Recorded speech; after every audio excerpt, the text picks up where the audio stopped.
Czego absolutnie nie wolno robić, jeżeli myślicie o wizie studenckiej do Australii w 2026 roku? Przede wszystkim nie wolno Wam zakładać, że będzie łatwo. Często pytacie mnie w komentarzu: Basiu, a jak to się stało, że wyjechałaś do Australii? Czy się udało wizę studencką zamienić na permanent resident, czyli na pobyt stały? No pytań jest mnóstwo. Wiem, że wielu z Was myśli o Australii. Wiem, że macie taki pomysł wyruszyć tutaj na antypody i macie dużo znaków zapytania. Co jest normalne przy każdej emigracji? Emigracja do Australii jest, tak jak piszecie w komentarzach, że jest dla Was nieosiągalna ze względu na punkty, ze względu na nie macie nikogo z rodziny tutaj, żeby Wam ktoś pomógł. Jesteście sami sobie. Ja też byłam w takiej sytuacji. Nie mieliśmy nikogo, mieliśmy tylko siebie. Ja, mąż i moje dziewczyny, moje dwie córki. Dlaczego Australia? Przede wszystkim ze względu na klimat, ale myśleliśmy o lepszym życiu. Mieliśmy różne perypetie w swoim życiu, byliśmy w wielu krajach w swoim życiu. Widzieliśmy, że ludzie żyją inaczej, a Australia był takim naprawdę egzotycznym krajem, w którymś momencie żeśmy o nim zamarzyli. No więc jedno z pytań, piszecie tak, że Basiu, a jak to się stało, że Tobie udało się zostać? Tak, byłam na wizie studenckiej, przyleciałam do Australii, jest to jedyna była furtka dla nas, przynajmniej dla mojej rodziny, żeby się tutaj dostać. Oczywiście można się do Australii dostać na wizę turystyczną, przyjechać i możecie tutaj zwiedzać Australię. To jest też piękna wiza i wrócić do Polski i żyć dalej swoim życiem. Natomiast mieli założenie, że chcemy wyemigrować na stałe. No, wiza studencka nie daje tej gwarancji i dużo osób wróciło do Polski ze względu na to, że były różne perypetie. Jednym nie udało się zdać języka IELTS, innym nie udało się z przyczyn finansowych. No, jest dużo aspektów, na które trzeba zwrócić uwagę. Przede wszystkim wiza studencka, jak ja to zaczęłam. Ja znalazłam firmę we Wrocławiu, która 18 lat temu i są do dzisiaj na rynku i dalej zajmują się emigracją, wizami studenckimi, wizami turystycznymi. Mają bardzo szeroki wachlarz różnych ofert, czy to Kanada, czy Stany Zjednoczone, czy właśnie Australia, czy Nowa Zelandia. Chyba też nie jestem pewna już na tą chwilę, nie sprawdzałam. Ale w tamtym czasie znalazłam tą firmę, było to w styczniu, po świętach Bożego Narodzenia. Stwierdziliśmy, że zacznę się poważnie rozglądać za tym, jak to wszystko ugryźć, tak szczerze, jak to wszystko ugryźć. No i ugryzłam, no. Znalazłam właśnie tą firmę we Wrocławiu. Jeżeli będziecie chcieli, mogę Wam napisać na Facebooku, na Messengerze albo w mailu, który są podlinkowane pod każdym opisem. Piszcie, pytajcie, ale wracając do tematu, jak ja to zrobiłam? No przede wszystkim zadzwoniłam do tej firmy, umówiliśmy się z mężem na spotkanie, no i były bardzo, bardzo prywatne pytania związane z emigracją. Dlaczego, co nas motywuje, co chcemy, jakie mamy finanse. Myśmy przedstawili, co chcemy zrobić, jak chcemy zrobić, co nas interesuje. I takim cudem wylądowaliśmy tutaj właśnie w zachodniej Australii, bo ten agent właśnie zapytał się mnie: powiedzcie mi, a czego oczekujecie od Australii? To było jedno z pytań. Czego oczekujesz od Australii? No po pierwsze to, żeby tu żyć, a po drugie świeżego powietrza, bo jak wiecie, jestem ze Śląska, z okolic Gliwic, z Knurowa. Powiem Wam, no Śląsk 18 lat temu, no to powietrze nie było takie pachnące. Ten agent mi powiedział, mówi, to w takim bądź razie zachodnia Australia dla Was jest idealna. No oczywiście też mówiłam, że nie chcę żadnych tropików, nic z takich rzeczy. Chcę normalnego klimatu, w miarę zbliżonego do polskiego. No i tak się udało. I tak właśnie żeśmy wylądowali w zachodniej Australii. Powiem Wam tak, cały proces, jak wiecie, mówiłam Wam niejednokrotnie, wiza studencka jest najgorszą wizą, najdroższą, może nie najgorszą, ale najdroższą wizą. I zadacie mi pytanie, Czy było warto? W moim przypadku było warto. Słuchałam ludzi wokoło. Udało się. Udało się. Co się wydarzyło właśnie w moim procesie wizowym? Ja wykupiłam już w Polsce kurs 6-miesięczny języka angielskiego i 2-letnią szkołę hospitality właśnie już w Polsce. Ja przyjeżdżając do Australii, ta firma mi właśnie z Wrocławia pomogła. Słuchajcie, pada deszcz. Nie wiem, czy to widzicie. No nie wierzę. Środek lata. No mam nadzieję, że to tylko chmurka. No i wiecie, no i co? Mam się chować, czy co? Moment, gdzie żeśmy przedstawili wszystkie nasze opcje, nasze finanse. No niestety musicie powiedzieć o finansach, ile macie, czego macie, ile was osób chce emigrować. W naszym przypadku były to 4 osoby. Ja byłam głównym aplikantem. A dlaczego dlaczego poszłam na hospitality? To był zawód, który był zapotrzebowaniem na liście właśnie tutaj zapotrzebowanych zawodów. Więc stwierdziłam na logikę, bez angielskiego dam sobie poradzę, no gotować jakoś tam umiem, miałam już rodzinę, więc pewne pojęcie na temat gotowania miałam. Więc myślę, że nie znam języka, to przynajmniej logistycznie sobie z tym poradzę. No i też tak było. O czym was chcę przestrzec? Pamiętajcie, jeżeli macie słaby angielski, dobrze jest zrobić pół roku takiego podstawowego języka angielskiego, jeżeli go nie znacie. Ale w momencie, kiedy znacie angielski, ja wiem, że większości ludzi już teraz zna angielski, bo uczycie się w szkołach od szkół podstawowych, nie polecałabym brania języka angielskiego, co chodzi o wizę studencką, dlatego że to są dodatkowe koszta. Natomiast jeżeli zdacie IELTS, czyli ten test językowy i macie ten dokument, to wtedy mogą was przyjąć bezpośrednio do szkoły właśnie z zawodem. Tak w moim przypadku było to hospitality, czyli szef kuchni. I powiem wam jeszcze jedno, że to też jest nauka języka angielskiego, bo tam nikt do was nie mówi po polsku, tam nikt do was nie będzie wam tłumaczył co, jak, gdzie. Więc jeżeli myślicie o wyjeździe do Australii, wiza studencka daje wam możliwość wjazdu z prawem pracy, limitowanym prawem pracy, ale jednak można się w jakiś sposób utrzymać. Oczywiście nie będzie to wykwintne życie, bo nie będziecie zarabiać nie wiadomo jakich wielkich dolarów. Jeżeli przeliczycie to na złotówki, to będzie to dużo, ale na życie tutaj w Australii, no nie będą to jakieś tam ogromne pieniądze. Na to się przygotujcie, więc zasób pieniędzy jest podstawą tego, abyście to mieli. Właśnie tutaj, przylatując tutaj. Co ja zrobiłam? Jak mi się udało? No przede wszystkim miałam dużo szczęścia, to też. Robiąc już dyplomę, jako szef kuchni, zaczęłam rozglądać się za sponsorem. Zaczęłam szukać ludzi oczywiście na wizę regionalną, no bo tak mogłam przejść z wizy studenckiej na wizę regionalną. Wydarzył się cud u mnie. Po prostu wydarzył się cud. A powiem wam dlaczego. Dlatego, że kończąc już dyplomę, czyli już tą 2-letnią szkołę zawodową, Zachodnia Australia ogłosiła, że Perth jest cały regionem. To trwało bardzo krótko, 3-4 lata maksymalnie. I słuchajcie, ja się załapałam właśnie w tym momencie. To było moje szczęście. Właśnie całe Perth było regionem.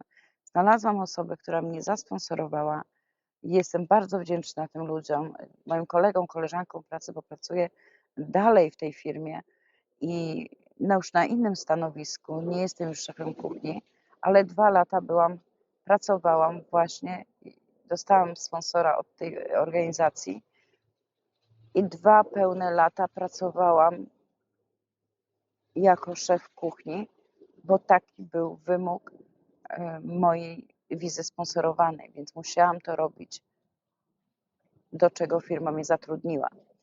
I pracowałam ponad 2 lata jako szef kuchni, ale przez to, że dostałam tego sponsora jako szefa kuchni, jestem tu, gdzie jestem. I Jeżeli myślicie o Australii, to przede wszystkim spójrzcie na koszty. Spójrzcie na koszty, bo i polecam słuchania innych ludzi. Polecam, żebyście rozmawiali z ludźmi. Nie mówili, nie narzekali tylko, że o, jaka jestem nieszczęśliwa, bo mam wizę studencką, mam rodzinę i nic w życiu mi się nie uda. Słuchajcie, w moim przypadku nawet była taka sytuacja, że chodząc jeszcze na właśnie do tej szkoły na hospitality, okazało się, że chyba po roku już chodzenia na ten kurs, do tej szkoły jako student, przede wszystkim mój zawód spadł z listy zapotrzebowania na Australię. Słuchajcie, to był taki szok dla mnie. Ja mówię, no nie, no chyba zwariowali. Zrzucili po prostu. Szefa kuchni nie było na liście zawodów. Dużo osób się wycofało w tamtym okresie właśnie z tego zawodu. Ja zostałam. Ja ukończyłam. Oni się poprzenosili na inne kursy, które były na liście, żeby można potem było aplikować na wizę regionalną. Ja niestety zostałam na tej wizie, na tym hospitality. Taki kontrakt miałam podpisany właśnie z agentem, pół roku angielskiego i 2 lata zakończone dyplomą, bo też taki był wymóg, żeby przejść na wizę regionalną, musiałam mieć 2 lata, 2 lata, miałam mieć 2-letnią szkołę zakończone dyplomą, no i oczywiście doświadczenie. Więc ja spełniłam ten warunek. Później mówię, wydarzył się cud. Cały Perth został regionem. Również zbieg okoliczności. Osoba, która zadzwoniła do mnie, zapytała się, czy ja dobrze pamiętam, że ty robisz szkołę jako szef kuchni. Ja powiedziałam tak. A szukasz pracy? No, powiedziałam, że pracę jednak miałam, te 20 godzin tej pracy miałam, więc w innej organizacji, ale oni powiedzieli mi otwarcie, że mnie nie zasponsorują, że oni się w to nie bawią i, i nie mają takiej potrzeby. No więc ja powiedziałam tej szefowej, że ja potrzebuję sponsora i szukam cały czas sponsora, żeby tu zostać na wizę regionalną. I w momencie ona powiedziała, złóż dokumenty, zobaczymy, co się da zrobić, zobaczymy, jak ci pójdzie. No i oczywiście tak się rozpoczęła moja historia i pracowałam 2 lata na wizie sponsorowanej właśnie jako szef kuchni, więcej niż 2 lata. Perth stał się regionem, wszystko ułożyło się po naszej myśli. Oczywiście też się Australia doczepiła do mnie. Dali mi 28 dni do wylotu. Pamiętam, były to święta wielkanocne. I co się okazało? Okazało się, że moja firma dostała zgodę na mnie, wszystkie dokumenty, było wszystko perfekcyjnie, a Emigration się doczepiło, że zerwałam warunki umowy wizy. Czy zerwałam? Nie do końca się z tym zgadzam, dlatego że będąc w Emigration, bo jeszcze jedno, musicie wiedzieć, że w momencie, jeżeli nie uda wam się, to przestrzegam, bo to przeszłam na własnej skórze, nie możecie się cofnąć na inny kurs. O czym ja tu mówię? Miałam pół roku angielskiego, 2 lata szkoły, dyplomę i powinnam iść na advance dyploma, czyli jakby jeszcze 1 stopień wyżej. A ja na to nie poszłam, tylko cofłam się na IELTS. Ale jak byłam w Emigration, ktoś mnie w błąd wprowadził i wyraził na to zgodę i nikt się do mnie nie doczepił i miałam wizę jeszcze. I oni powiedzieli, że jest wszystko ok, wszystko ok. Potem jak przyszło właśnie do sponsora, doczepili się do mnie, że ja nie spełniłam warunki wizy i nie ma odwołania, mam 28 dni do wylotu. Trauma, szok, 3 dni płaczu, co robić, jak zrobić. No i oczywiście skorzystałam z agenta emigracyjnego, Australijczyk, taką grupę agentów australijskich. Moja firma również stała bardzo silnie za mną. Byłam zresztą pierwszą osobą, którą kiedykolwiek sponsorowali, więc dla nich to też było doświadczenie, jak ten proces zrobić. i powiem Wam, że są jeszcze inne furtki. To może kiedyś opowiem w przyszłości. Natomiast sama wiza studencka musicie uważać na koszty, musicie uważać, żeby nie złamać żadnych praw. Tak jak w moim przypadku ja wedle Emigration ja złamałam. No, obeszłam to w inny sposób, ale to już jest inna historia. Co chodzi o samą wizę studencką, na co najbardziej zwracali uwagę? Na attendant, czyli na obecność na zajęciach. To było bardzo ważne. Emigration sprawdza takie rzeczy. Godziny pracy. Musicie przestrzegać tych 20 godzin. Nie wiem, jak jest teraz. Z tego, co słyszałam, czytałam, to jest 24. Pamiętajcie, że jeżeli jedna z osób z Was jest, w moim przypadku ja byłam głównym aplikantem, mój mąż miał takie same prawa jak ja, mógł pracować tylko 20 godzin. Nie mógł pracować więcej. Nie wiem, jakie błędne informacje są teraz. Jeżeli jesteście na studiach, na uniwersytecie, są inne warunki. Jeżeli mówimy o hospitality, jakimś biznesie, dwuletnim kursie, to jest też całkowicie inna wiza. Nie mylcie faktów. Tutaj student visa to jest student, czyli student tu jest każdy. Dziecko w szkole jest studentem, zawodówkę jak robicie jest studentem, jak do liceum idziecie jesteście studentem, jak jesteście na uniwersytecie też jesteście studentami. Więc nie mylcie pojęć, bo pisaliście w komentarzach, że Australia jest taka niedostępna, marzycie, chcecie tą ziemię obiecaną, ale to nie jest takie łatwe. To prawda, to nie jest łatwe i to zmieni całe wasze życie, to zmieni waszą psychikę, to zmieni, musicie się wszystko zacząć od nowa. To nie jest tak. A wiza studencka nie daje wam gwarancji. Nie daje wam gwarancji zostania. I to też musicie mieć na uwadze. Nie palcie na przykład za sobą mostów, bo to też jest ważne. Jeszcze nie wiadomo, co się może wydarzyć w ciągu właśnie tego okresu wizowego. I ja powiem jedno, że ja nie żałuję z tej decyzji. Ja miałam, jak to się zawsze mówię, mieliśmy dobrego ducha nad sobą i dobrze nas prowadził. Popełnialiśmy bardzo dużo błędów podstawowych, o których też nikt mi nigdy nic nie mówił. Poznałam dobrych ludzi na swojej drodze, którzy są do dzisiaj moimi bliskimi tutaj, można powiedzieć, taką przebraną rodziną. I to jest fajne, bo się wspieramy, jesteśmy już 18 lat ze sobą, od pierwszego dnia, można powiedzieć, pobytu tutaj. A jak poznałam takich ludzi? No tak poznałam właśnie, jak wy poznajecie mnie. Nie było jeszcze wtedy YouTube'a, nie było, może był, ale ja nie miałam żadnego pojęcia. Może był faktycznie, nie wiem.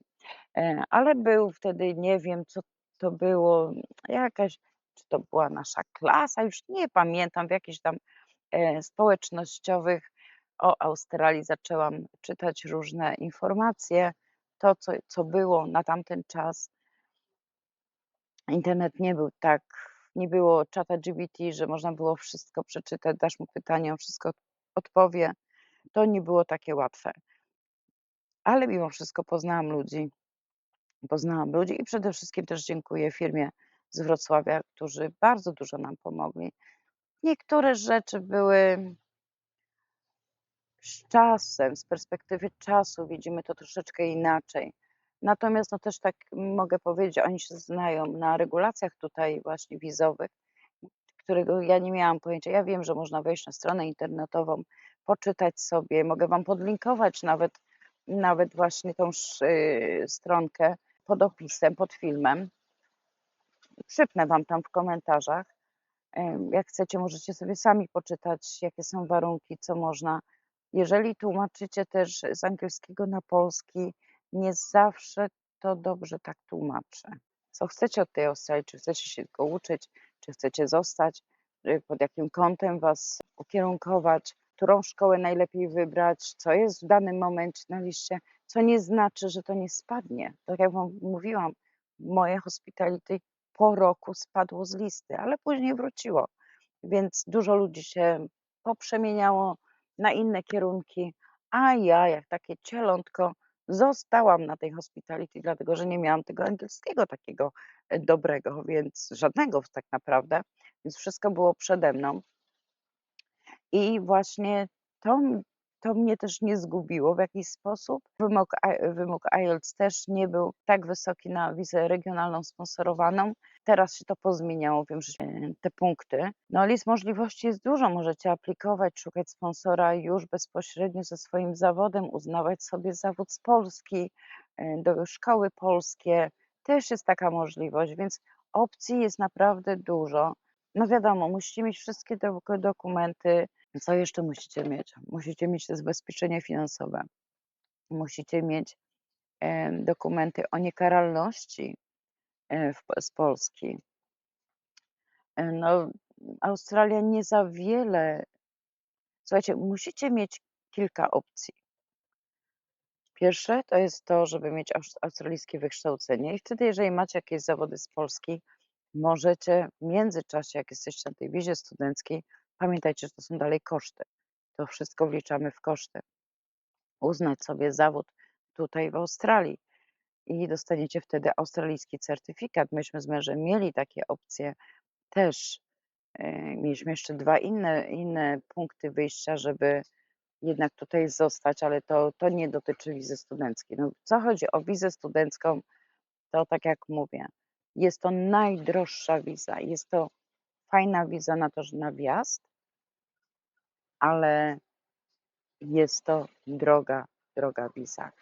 Koszty musicie wliczyć, ubezpieczenia roczne, musicie wliczyć ubezpieczenie na zdrowie, ubezpieczenie, bo nie macie tutaj australijskiego ubezpieczenia, bo na wizie studenckiej nie dają, ale macie opcję, że na przykład jedna osoba, też miałam kilka znajomych, że jedna osoba chodziła na wizę studencką, a mąż na przykład znalazł firmę na 20 godzin, która powiedziała, że jego zasponsoruje, więc też są różne opcje, jeżeli macie na to jakieś dokumenty, doświadczenia i pracodawca po prostu Was chce i udowodni, że jesteście osobą niezastąpioną, wizę sponsorowaną, ale to już jest też inna wiza. Mówię, wiza studencka jest, musicie chodzić regularnie do szkoły, nie opuszczać, stosować się do godzin pracy. Musicie zabezpieczyć swoje dzieci, czyli musicie ich zapisać do szkoły i też płacicie 100% za szkołę. 11, 12 klasę już nie puściłam mojej córki do high school, tylko z mężem żeśmy zapłacili $20,000 za jej kurs, żeby miała zawód w ręku, a nie tylko high school, 11, 12 klasę, dlatego że obawialiśmy się, że jeżeli nam się nie uda, a naszej córce się już tutaj bardzo podobało, więc żeśmy stwierdzili, że wtedy będzie mogła sama aplikować independent bez nas. No więc w tym przypadku wyłożyliśmy następne $20,000 na mojej starszej córki za jej szkołę, też zawodową, taką, którą też zakończona dyplomem. Więc no widzicie, próbowaliśmy na wszystkie sposoby, no a końcówka wyszła jak wyszła. Bardzo pozytywnie dla nas, mówię, mieliśmy jakiegoś anioła stróża nad sobą i mamy do dzisiaj, bo to jest naprawdę bardzo, bardzo ważny aspekt naszego życia. To nie można sobie tak lekceważyć, bo to jest wszystko zaczyna się od nowa. Wszystko, kochani. I tym akcentem, wiecie co, mimo tych wszystkich lat, mimo strachu, mimo niepewności i wydanej fortuny tutaj, można powiedzieć, przejedzenia swoich oszczędności, no brzmi to jak koszmar, no ale tak naprawdę, no czy było warto? Ja w moim przypadku tak, było warto. I jeżeli marzycie właśnie o takiej Australii, jaka jest, życzę Wam powodzenia. Spróbujcie, słuchajcie ludzi, oglądajcie. Teraz macie duże możliwości na mediach społecznościowych zobaczyć, jak to bardzo dużo osób się wypowiada na temat wiz. Jest dużo też w języku angielskim, jakie są zmiany, regulacje są co roku, co chodzi o immigration, więc No dobrze by było, żebyście to wszystko sprawdzali sobie na bieżąco. A ja mówię, jeżeli jesteście zainteresowani, napiszcie mi w komentarzu i ja odezwę się do Was albo na Facebooku, albo na Messengerze, albo na mojego maila, który jest podlinkowany, oczywiście pod, pod moim filmem. No emigracja, kochani, to nie wakacje. Mm, Weekendowo tak, ale w ciągu tygodnia jest to dość ciężki kawałek chleba. Jest to ciężka praca nad sobą, nad życiem, zaczęciem wszystkiego od nowa. No więc kochani, napiszcie w komentarzach, co chcielibyście jeszcze wiedzieć na temat wizy studenckiej. Mówię, mi się udało. Życzę Wam, każdemu z Was, żeby Wam się również udało, żebyście poradzili sobie. Może będziecie mieli lepszą opcję, że będziecie bezpośrednio i tylko musicie pamiętać, że wiza studencka nie jest gwarancją tego, że tutaj zostaniecie. Musicie na to zwrócić szczególną uwagę, bo nikt Wam tutaj tego nie obieca, żaden agent, po prostu nikt. To są właśnie kolejne rzeczy, które tej gwarancji nie dają. Gwarancję daje tylko i wyłącznie, jeżeli przyjeżdżacie już tutaj na permanent rezydent, czyli na pobyt stały, wtedy macie gwarancję. Można to zrobić również z Polski czy z innych krajów, ale wiza studencka nie gwarantuje Wam pobytu stałego w Australii. Miejcie to na uwadze, prześpijcie się z tym, zobaczcie, posłuchajcie, poczytajcie. I nie mówię tego dlatego, że mi się udało i Wam nie życzę, absolutnie nie. Nie bierzcie tego pod tym kątem. Ja po prostu chcę Was ostrzec przed popełnieniem błędu. Inaczej jest, jeżeli przyjeżdżacie sami, na przykład bez dzieci. Z dziećmi jest to duże obciążenie finansowe, bardzo duże obciążenie finansowe, co chodzi o zabezpieczenie dzieci, bo dzieci mają takie same prawa jak Australijczycy i wymagają, aby dzieci chodziły do szkoły. A żeby chodziły do szkoły, musicie je płacić. Taka jest kolej rzeczy. Na tą chwilę ja Wam nie odpowiem, co się dzieje, bo nie chcę w to wgłębiać się, bo nie jestem agentem emigracyjnym i mogę po prostu chlapnąć coś, powiedzieć Wam coś, co będzie sprzeczne i powiecie mi, że to jest nieprawda i nie masz racji i głupoty opowiadasz, a nie chcę opowiadać głupot, bo to nie o to mi chodzi. Nie chcę Was nie zniechęcać.